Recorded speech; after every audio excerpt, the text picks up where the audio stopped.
America ने south China सी में सेना को क्यों तैनात किया है, इसका कारण भी अब साफ होता जा रहा है।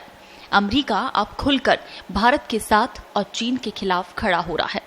व्हाइट हाउस के एक शीर्ष अधिकारी ने सोमवार को यह ऐलान कर दिया कि अगर भारत और चीन के बीच युद्ध के हालात बनते हैं तो ये स्पष्ट है कि अमेरिकी सेना भारत का ही साथ देगी।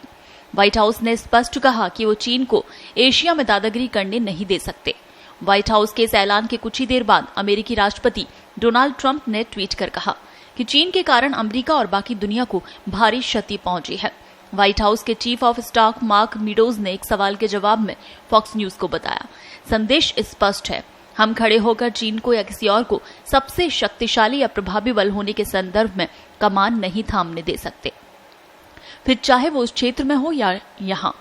अमेरिकी नौसेना द्वारा क्षेत्र में अपनी उपस्थिति को बढ़ाने के लिए दक्षिण चीन सागर में 2 विमान वाहक पोत तैनात किए जाने के बाद अधिकारी का ये बयान आया। उधर ट्रंप ने फिर ट्वीट किया, चीन के कारण अमेरिका और बाकी दुनिया को भारी क्षति पहुंची है। ट्रंप पिछले कुछ दिनों से लगातार कोरोना वायरस को चीनी वायरस कहकर संबोधित करके ट्वीट कर रहे हैं और अपने संबोधनों में भी इसी शब्द का इस्तेमाल कर रहे हैं। आपको बता दें कि कोरोना वायरस महामारी के कारण अमेरिका पूरे यूरोप और भारत सहित दुनिया के अन्य देशों की अर्थव्यवस्था को लगभग थाम सा दिया। उन्होंने सवाल किया कि चीन ने कोविड-19 के बारे में शुरुआती दौर में ही जानकारी क्यों नहीं दी और पूरी दुनिया में वायरस का प्रसार होने दिया। मीडोज ने कहा कि अमेरिका ने दक्षिण चीन सागर में अपने 2 विमान वाहक वॉरशिप भेजे हैं। उन्होंने कहा, हमारा मिशन ये सुनिश्चित करना है कि दुनिया ये जाने कि हमारे पास अब भी दुनिया का उत्कृष्ट बल है। आपको बता दें कि चीन दक्षिण चीन सागर और पूर्वी चीन सागर में क्षेत्रीय विवादों में लिप्त है। चीन लगभग समूचे दक्षिण चीन सागर पर दावा करता है। वियतनाम, फिलीपींस, मलेशिया, ब्रुनेई और ताइवान के भी क्षेत्र को लेकर उसके दावे हैं। मीडोज ने इंटरव्यू के दौरान भारत के चीनी ऐप्स पर प्रतिबंध लगाने के फैसलों को भी बढ़िया बताया।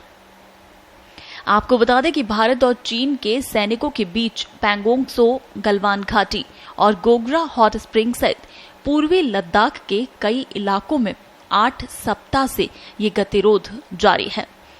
हालांकि स्थिति तब बिगड़ गई जब 15 जून को गलवान घाटी में दोनों देशों के सैनिकों के बीच हुई झड़प में भारत के 20 सैन्यकर्मी शहीद हो गए।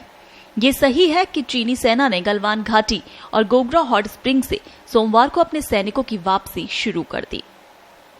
राष्ट्रीय सुरक्षा सलाहकार अजीत डोभाल और चीनी विदेश मंत्री वांग यी ने रविवार को टेलीफोन पर बात की, जिसमें वो वास्तविक नियंत्रण रेखा LAC से सैनिकों के तेजी से पीछे हटने की प्रक्रिया को पूरा करने पर सहमत हुए। लेकिन चीन की पिछली हरकतों को देखकर उसका कितना भरोसा किया जाए, इसके बारे में अब कोई भी देश आश्वस्त नहीं हो सकता। कोरोना वायरस प्रकरण के बाद विशेष रूप से दुनिया चीन पर भरोसा नहीं कर सकती। ब्यूरो रिपोर्ट, पत्रिका TV।